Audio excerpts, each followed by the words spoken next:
graças a Deus pela vida de vocês, pessoal da música. Graças a Deus, igreja, estarmos aqui para meditarmos, continuarmos meditando na palavra de Deus, não mais agora através de músicas, letras das escrituras sagradas que nós cantamos, mas nós meditarmos abrindo a Bíblia, lendo, e que o Senhor nos dê iluminação para compreendermos o que Ele tem a nos dizer nessa manhã. Eu peço para que você abra, por favor, comigo a sua Bíblia, lá na primeira carta aos Coríntios, capítulo 13. Primeira carta aos Coríntios, capítulo 13, e para mim, eu confesso que foi um desafio meditar nessa palavra, nessa passagem bíblica, uma passagem tão conhecida, né? Uma passagem que os casais adoram, né? Escrever nos bilhetinhos uns para os outros, colocar nos convites de casamento, né? Temos aqui alguns versículos que os românticos são aflorados. Então, abra comigo e vamos ler todo o capítulo 13. Eu quero, na verdade, começar a partir do finalzinho do capítulo 12, ali no finalzinho, na parte B do verso 31. Diz assim: E eu passo a mostrar-vos ainda um caminho sobremodo excelente, ainda que eu fale a língua dos homens e dos anjos, se não tiver amor, serei como o bronze que soa ou como o símbolo que retine. Ainda que eu tenha o dom de profetizar e conheça todos os mistérios e toda a ciência, ainda que eu tenha tamanha fé a ponto de transportar montes, se não tiver amor, nada serei. E ainda que eu distribua todos os meus bens entre os pobres, e ainda que entregue o meu próprio corpo para ser queimado, se não tiver amor, nada disso me aproveitará. Por quê? O amor é paciente, é benigno. O amor não arde em ciúmes, não se ufana, não se ensoberbece, não se conduz inconvenientemente, não procura os seus interesses, não exaspera, não se ressente do mal, não se alegra com a injustiça, mas regozija-se com a verdade. Tudo sofre, tudo crê, tudo espera, tudo suporta. O amor jamais acaba, mas havendo profecias, desaparecerão, havendo línguas, cessarão, havendo ciência, passará. Porque em parte conhecemos e em parte profetizamos. Quando, porém, vier o que é perfeito, então o que é em parte será aniquilado. Quando eu era menino, falava como menino, sentia como menino, pensava como menino. Quando cheguei a ser homem, desisti das coisas próprias de menino. Porque agora vemos como em espelho, obscuramente. Então, veremos face a face. Agora, conheço em parte. Então, conhecerei como também sou conhecido. Agora, pois permanecem a fé, a esperança e o amor. Estes três. Porém, o maior destes é o amor. E o amor andou entre nós. Nós estamos nessa série de mensagens. Talvez quando nós pensamos qual é a marca de uma igreja, o que a torna distinta, nós muitas vezes pensamos numa igreja que tem como característica um louvor animado, talvez aquela igreja que tenha muitos ministérios que atendam os meus filhos, a minha família de uma forma geral. Talvez quando nós pensamos numa igreja perfeita, boa, para nós congregarmos, nós pensamos numa igreja que tenha uma palavra, uma doutrina fiel. Talvez quando nós pensamos numa igreja que deve ser o local onde nós iremos congregar, servir, viver ali, uma comunidade da fé, nós pensamos que essa igreja deva ser uma igreja tecnológica, uma igreja contemporânea.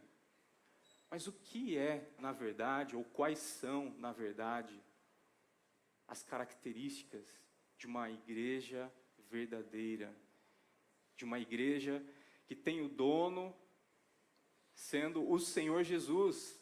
E se o Senhor Jesus é o dono da igreja, nada melhor e nada mais importante do que nós atentarmos ao que Ele considera como sendo a marca da sua igreja.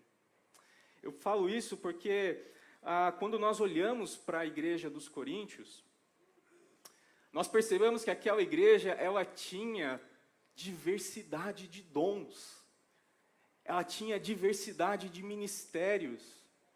Ali você tinha pessoas que o Senhor e o Espírito Santo havia capacitado com dons de curar, com dons de profecia. Você imagine, que coisa incrível, culto após culto, algo sobrenatural acontecer, sabe?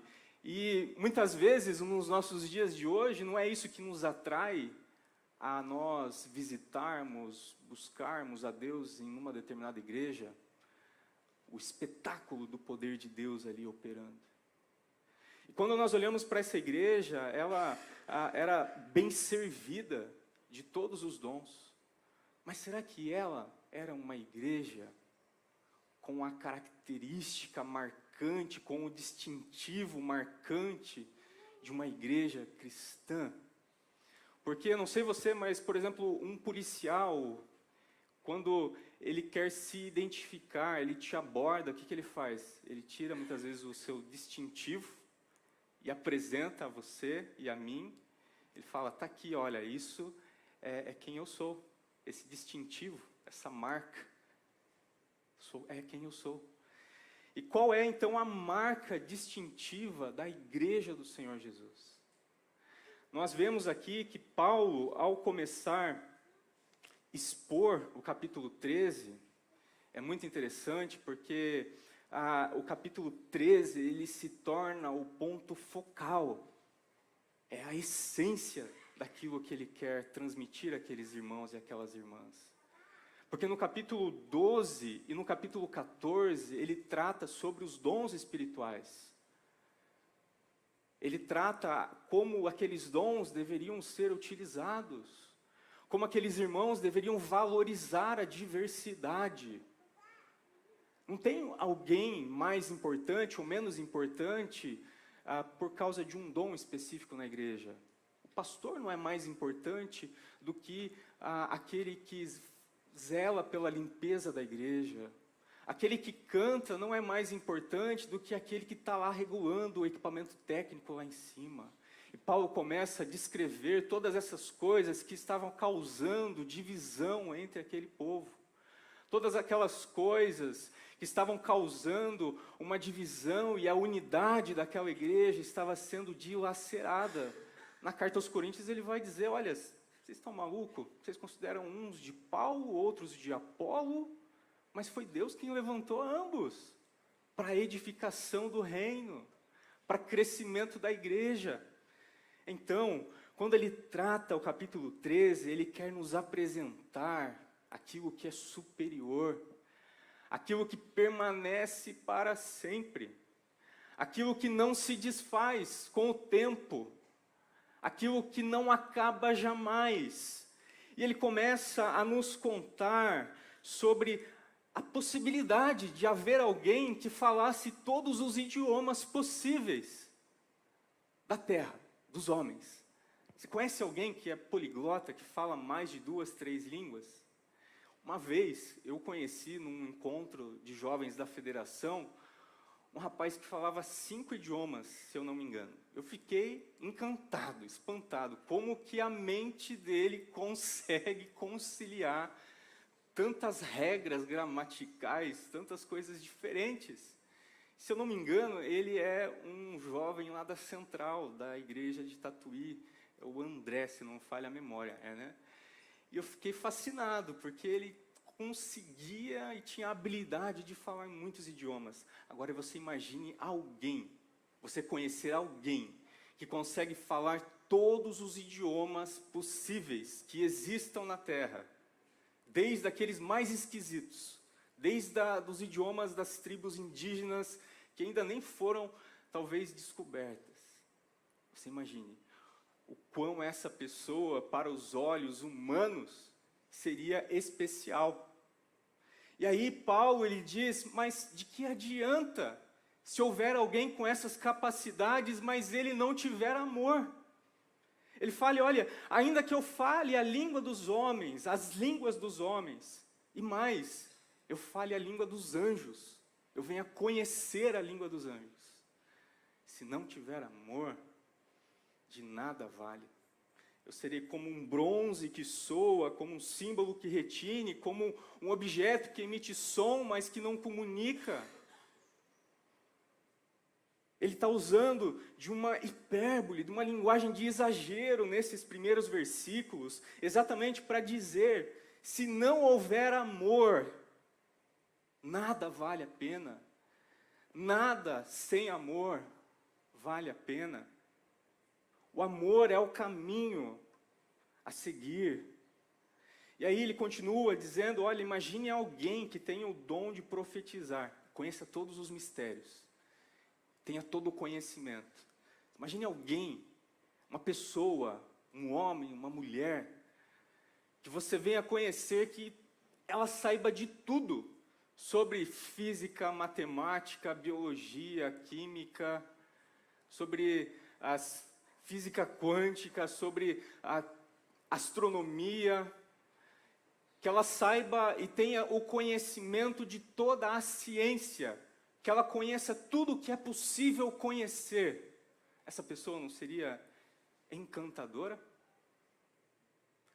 Mas Paulo está dizendo, olha, ainda que exista alguém assim, se fosse possível existir alguém assim, se não houver amor, de nada vale. Ainda que alguém tenha fé, ainda que eu e você sejamos homens, mulheres de fé, capazes de uma fé tão grande que nós dizemos para aquele monte, salta daqui e vai para ali, ele vai. Uma fé que é capaz de realizar coisas impossíveis. Imagine que exista alguém assim, se não houver amor, nada, eu nada serei. Ainda que eu distribua os meus bens, ainda que eu entregue o meu corpo para ser queimado. Imagine num contexto de uma igreja sendo perseguida. Isso aconteceu muito nos primeiros séculos da igreja, quando a perseguição avançou sobre nós, sobre os nossos antepassados. Havia inclusive aqueles que se entregavam voluntariamente para ser martirizado, para ser queimado, para ser cerrado ao meio. Havia um grande glamour entre os cristãos por aquele que corajosamente, destemidamente, não negava a sua fé e entregava a sua vida. Você imagine que se houvesse alguém capaz de ter tamanha coragem a ponto de se sacrificar pela sua fé, de se entregar como mártir. Essa pessoa, no nosso meio, sim, seria exaltada, mas Paulo está dizendo, se não houver amor, se isso não for feito com amor, por amor, de nada aproveita, de nada aproveita.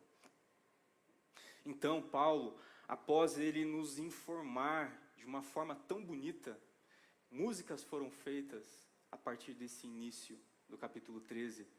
Se você conhece um pouco do rock nacional, você vai lembrar que uma banda chamada Legião Urbana, ela escreveu uma música chamada Monte Castelo, uma música com uma letra linda, baseada nisso. Mas será que o autor, entendeu o que é essencial nesse texto? Não sei, mas a música é linda. Então, após Paulo escrever o que nós devemos priorizar, que nós devemos priorizar não os dons, não aquilo que encanta os nossos olhos, mas nós devemos priorizar aquilo que é essencial, que é o amor, que nada nós podemos fazer sem o amor. Ele começa a nos ensinar, então, o que é o amor, ou melhor, o que não é o amor. partir dos versos 4 até o 7, Paulo vai dizer o seguinte: o amor é paciente, ele é benigno, o amor não arde em ciúmes, não se ufama, não se ensoberbece, não se conduz inconvenientemente, ele não procura os seus próprios interesses, ele não é raivoso, ele não se exaspera, ele não é grosso, ele não é insensível, ele também não se ressente do mal. Ele também não é aquela pessoa que se melindra com tudo, sabe? Que faz mimimi, né? De tudo que ouve, de tudo que acontece. Mas o amor, ele também não se alegra com a injustiça. Perceba a quantidade de nãos presente aqui. Ele vai trabalhando o que não é o amor. O amor não se ufana, não arde em ciúmes. Você já viu a vida de alguém, você talvez já observou pessoas ao seu redor, progredindo, conquistando coisas, coisas boas acontecendo com todo mundo à sua volta e às vezes com você não. Às vezes nós nos portamos sem perceber com ciúme do nosso próximo, das pessoas que estão à nossa volta. Nós queremos aquilo que não é nosso. E quando Paulo fala exatamente sobre isso, olha, o amor não arde em ciúmes, ele não sente inveja, ele não quer aquilo que não lhe é próprio. É exatamente isso. Olha, aquilo que não me pertence, aquilo que eu não tenho hoje, eu não preciso dele. Deus, ele olhou, ele enxergou, ele viu e ele sabe que eu não preciso disso hoje. Então eu não preciso sentir ciúmes daquilo que o outro tem. O amor, ele não sente ciúmes, ele é satisfeito, ele está satisfeito por aquilo que ele já recebeu em Cristo Jesus. O amor, ele não se ufama, ele não se vangloria. Sabe aquela pessoa que tudo que ela vai falar, tudo que ela vai contar para você numa conversa, sempre ela termina dizendo que o dela é melhor. Conheceu alguém assim já? Sabe, você vai conversar, eu comprei uma caneta. Ah, tá, você comprou uma caneta, qual caneta? Ah, aquela caneta lá, tal, nossa, tá me ajudando muito, está escrevendo direitinho, não falha, tal, que bom. Aí ela vai contar assim, ah, tá, mas essa daí, tal, mas quanto você pagou? Ah, tá, mas tem uma melhor que eu tenho aqui, e essa é a top. Coisa simples, boba. O amor, ele não se vangloria, ele não conta vantagem sobre si mesmo. O amor não precisa se autopromover. Na verdade, ele não faz nada disso. O amor, ele não se ensoberbece, ele não é orgulhoso, ele é humilde. O amor, ele aceita a correção. O amor, ele procura enxergar o próximo não como maior, nem como menor do que a si mesmo, mas como alguém igual, imagem, semelhança de Deus. O amor, ele não se conduz de uma forma inconveniente, ele sabe se portar.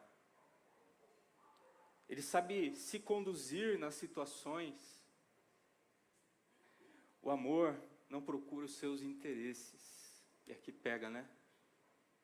Porque nós passamos, se você colocar na ponta do lápis, se você colocar uma lista, se você fizer, desde quando você acorda até o momento que você vai deitar, você fizer uma lista das coisas que você fez durante o seu dia, aquilo que eu fiz durante o meu dia, certamente eu e você vamos perceber que a maior parte do nosso tempo foi dedicado em fazer coisas, em preparar, planejar tarefas, sonhos, somente para o nosso benefício. E quando nós olhamos para Cristo, o amor que andou entre nós percebemos esse amor genuíno, verdadeiro, que abre mão, que se desprende, que se doa, O texto de Filipenses vai dizer que Jesus, ele não usurpou ser igual a Deus, ele deixou a glória do trono e se fez carne, ele se fez humilde, porque um Deus santo, majestoso, poderoso, que os querubins e serafins não são capazes de encará-lo, que não há palavras para descrever a sua beleza e a sua majestade, e o apóstolo João, no livro do Apocalipse, ele usa aquilo que ele consegue dizer, expressar com as suas palavras terrenas, mas não é capaz de expressar, de contar, de transmitir a expressão exata da glória e da majestade de Deus. Esse Deus, ele se fez carne, ele habitou num corpo limitado. Ele foi bebê, necessitou do cuidado e da proteção dos seus pais. Ele cresceu, se desenvolveu nas suas faculdades intelectuais. Isso nos mostra o quanto Jesus nos apresenta o verdadeiro exemplo do que é ser humilde, que é se doar, que é abrir mão, é não buscar o seu próprio interesse. Muitas vezes pensar isso é difícil, mas seja feita a vontade do Pai.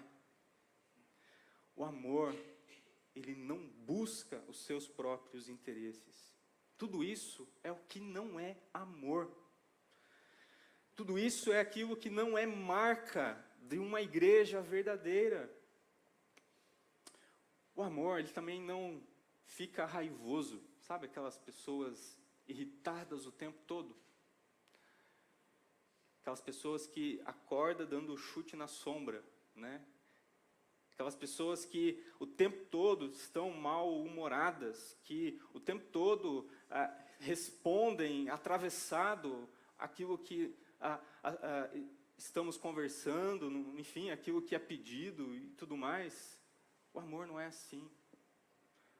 O amor, ele também não é melindroso, né? Como eu disse, o amor, no amor não tem mimimi, gente, não tem. O amor, ele não se ressente do mal. O amor, ele usa o mal para transformar em bem, para trazer bem às pessoas, para amar o inimigo, para orar por aquele que o persegue. Se você se lembrar, na história do Antigo Testamento, José tinha todos os motivos para se ressentir do mal que os seus irmãos fizeram a ele. Mas ele olha para toda aquela história de dor e sofrimento, que a culpa, a causa daquilo, foi a maneira como os seus irmãos armaram para ele, para que ele fosse vendido para o Egito. Ele olha para toda essa situação humana, de dor, de sofrimento, ao invés de se ressentir do mal, ele perdoa, ele abraça, ele acolhe, ele traz a família que o abandonou para perto de si. Ele não se ressente do mal. Ele olha e vê os planos de Deus em tudo isso. Que Deus o havia levantado para ser bênção na vida da família dele. Deus havia, por meios tortos, conduzido de forma soberana a vida dele, para que naquele dia ele se tornasse aquele que conduziria a nação do Egito a escapar daquela grande fome, e assim o povo de Deus, a família de Deus, encontrasse abrigo, provisão. Deus proveu na vida do povo dele através de José. E José enxerga isso, ele não enxerga o mal que foi feito para isso e fica ressentido. Talvez aqui, eu e você, muitos de nós, temos pessoas que nós devemos perdoar. Temos pessoas que pisaram em nós, que nos maltrataram. Pessoas que abusaram de nós. Pessoas que fizeram a nossa vida um inferno por um determinado tempo, ou têm feito ainda hoje no presente. Mas se há amor verdadeiro, genuíno de Deus em nossos corações, nós não devemos nos ressentir do mal, mas devemos perdoar, assim como fomos perdoados por Cristo. O amor, ele não se alegra com a injustiça. Não tem como nós toparmos com alguém sendo injustiçado, alguém tirando vantagem do outro, e nós, está tudo bem, está tudo certo. O amor, ele não se alegra, ele não consegue conviver com a injustiça, com a falcatrua, com a opressão. Não dá. Não dá. O amor não é nada disso. Então, o que é o amor? O amor se alegra com a verdade. O amor tudo sofre, tudo crê, tudo espera, tudo suporta. Ele é paciente, ele é bondoso. O amor tudo sofre, tudo crê, tudo espera, tudo suporta. Esse é o clímax. Paulo chega no clímax daquilo que não era o amor, mas agora daquilo que é o amor. Tudo sofre, tudo acredita. Ele crê firmemente em Deus. Ele sabe nas mãos de quem tem conduzido a sua vida. E ele espera tudo. Ele espera em tudo Deus agir, Deus falar, Deus em silêncio permanecer, Deus naquele momento específico quebrar o silêncio e falar. Ele tudo suporta. Mas a verdade é que nós não conseguimos amar assim. Eu e você, nessa vida, nós jamais conseguiremos amar com um amor tão profundo assim. Sim, nós vamos falhar.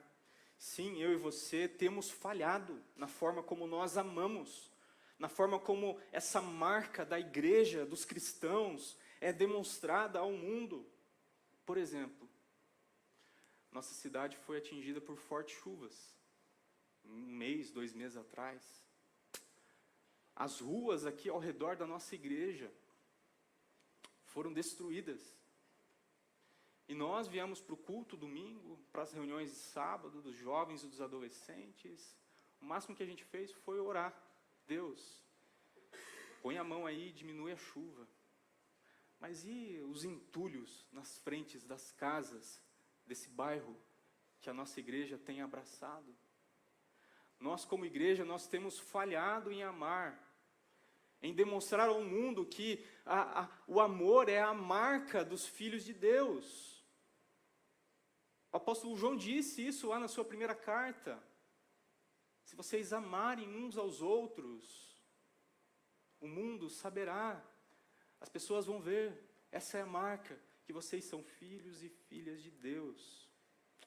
Nós somos chamados a amar uns aos outros, e também a amar aonde nós estamos inseridos, o local, a cidade, o bairro, a família, o trabalho, os funcionários, os patrões, as autoridades. Nós somos chamados a amar. O amor, ele age de forma prática. E para mim, se tem uma pessoa que me ensina o que é amar, é a minha mãe. A minha mãe, sempre nas minhas pisadas de bola lá em casa, ela sempre falava assim, porque, né, filho quer conquistar, né, quer ganhar de volta o favor, né, dos pais, geralmente a gente vai todo mansinho, vai lá, faz uma gracinha, abraça, beija. E a minha mãe, quando ela estava brava comigo, porque eu tinha feito alguma coisa errada, ela me expulsava de perto, mas de uma forma brava mesmo. E ela falava, olhava bem para os meus olhos, e ela falava assim, o amor você mostra pelas atitudes, não é por palavras, não é só por gestos pontuais. O amor é demonstrado pelas atitudes. Quando nós olhamos novamente para o contexto da igreja de Coríntios, uma igreja cheia de dons, uma igreja aos olhos da sociedade, dos outros cristãos, talvez exuberante, porque grandes coisas aconteciam ali entre o povo. Nós, talvez, se estivéssemos lá, seríamos tentados a pensar que aquela era uma igreja que estava crescendo, que estava progredindo, que estava avançando, mas Paulo, na verdade, está corrigindo eles, está dizendo, olha, se o amor andou entre nós, se ele continua andando hoje, se Jesus Cristo está presente no meio do seu povo, o amor é a marca, é o dom supremo, é o amor que tem que ser forjado em nossos corações. Sabe por quê? Porque a partir do verso 9, do verso 8, ele vai dizer assim, todas as outras coisas passam, acabam, mas o amor permanece para sempre, o amor jamais acaba. Havendo profecias, desaparecerão. Havendo línguas, cessarão. Línguas é idioma, não é o xarabacataca lá, não sei o que lá não. É idioma, gente. Idiomas compreensíveis. Línguas, quando a Bíblia trata esse assunto, é de uma forma séria. Assim como na descida do Espírito, quando o Espírito desceu sobre aqueles que estavam reunidos no cenáculo, e eles começaram a falar das grandezas de Deus, o que aconteceu? Bárbaros, gregos, citas, medos, persas, as pessoas de outros idiomas, de outras nações, elas passaram a ouvir, compreender, aquelas pessoas glorificando a Deus, exaltando a grandeza de Deus no seu próprio idioma. E as línguas, tão valorizadas em alguns meios religiosos, como uma marca de você ser cheio do Espírito, para Paulo, é algo que está desaparecendo, que vai desaparecer com o seu próprio uso. Obrigado. Obrigado, Roberto.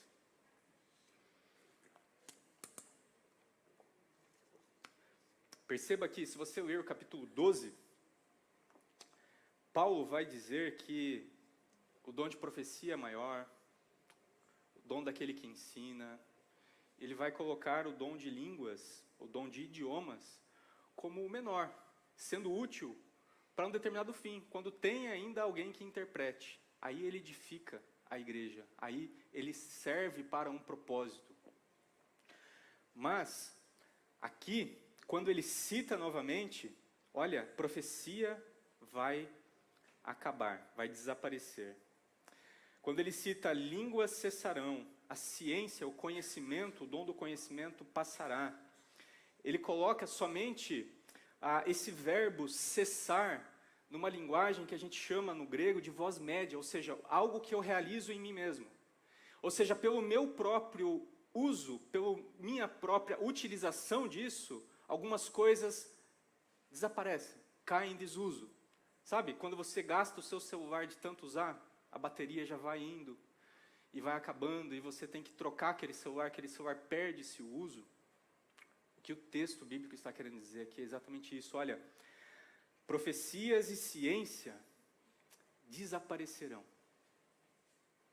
Uma intervenção. Quando vier aquele que é o perfeito, quando não mais estivermos olhando por o espelho, obscuramente, quando os nossos olhos estiverem totalmente abertos para aquele que é perfeito, aquele que é a perfeição do amor, quando não mais estivermos enxergando, tateando em parte, mas quando vier o que é perfeito, profecia, não vai mais precisar. Naquele momento, quando vier, o dom de conhecimento também não vai mais precisar naquele momento. Mas o dom de línguas é colocado numa voz onde ele se desaparece, ele some com o desuso. Quando? O texto não fala. Está hoje ainda em uso? Pode estar. Tem a sua finalidade, seu propósito? Tem. Mas não é o mais importante. Não é a marca distintiva de uma igreja. Não é a marca distintiva de um cristão. Um cristão é conhecido pelo amor. Você pode falar todas as línguas, você pode ter todos os dons, mas se não houver amor, nós nada somos. Nós nada somos. Porque o sinal de que nós estamos amadurecendo, crescendo na fé, crescendo na nossa caminhada com Cristo, é que nós estamos crescendo em amor. não apenas crescendo em dons, crescendo em amor. Então, você quer ver uma pessoa cheia do Espírito de Deus? É uma pessoa amorosa. É uma pessoa cujo amor de Deus é visto transbordante sobre a vida dela. Não pelo dom que ela exerce, não pelo dom que ela ministra, mas pelo amor. O amor de Deus derramado no seu coração. Quando era menino, falava como menino, sentia como menino, pensava como menino. Quando cheguei a ser adulto, desisti das coisas de menino. Ou seja, é interessante que as coisas, né, mudam de acordo com o tempo, né? Hoje a gente vê uma juventude se tornando adulto quase lá na casa dos 30 anos. Né? Tem a pré-adolescência, a adolescência, a pós-adolescência, e parece que não tem fim. Parece que as pessoas, elas não assumem responsabilidade. E é interessante porque quando a gente olha na antiguidade, para o judeu, um jovem entrava na fase adulta com 13 anos. Com 13 anos. E na cultura dos romanos, com 16 anos, havia um ritual de passagem, ele já assumia responsabilidades. Nós precisamos, como pais, colocar responsabilidade.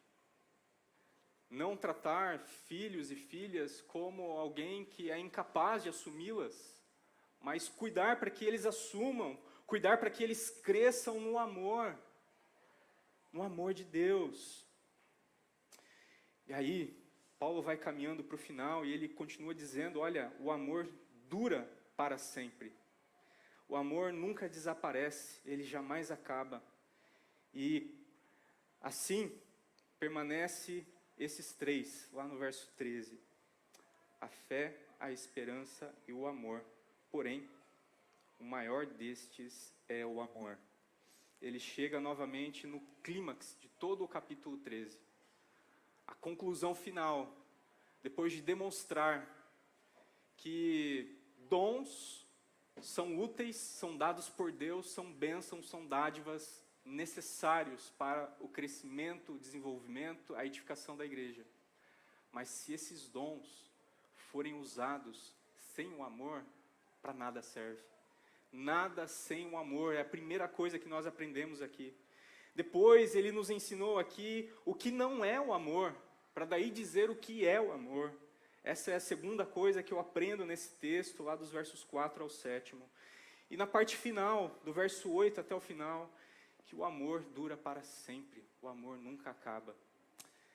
E eu falo que esse texto foi difícil para mim, porque é muito duro a gente ser confrontado pelo espelho da palavra de Deus.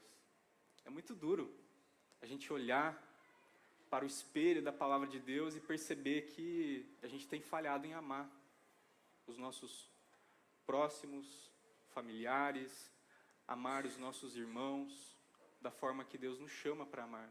É muito duro perceber que muitas vezes a gente prioriza coisas, a gente coloca na nossa agenda tantas outras coisas que não é aquilo que é essencial, que não estão nos conduzindo nesse caminho de amor, no amadurecimento do amor.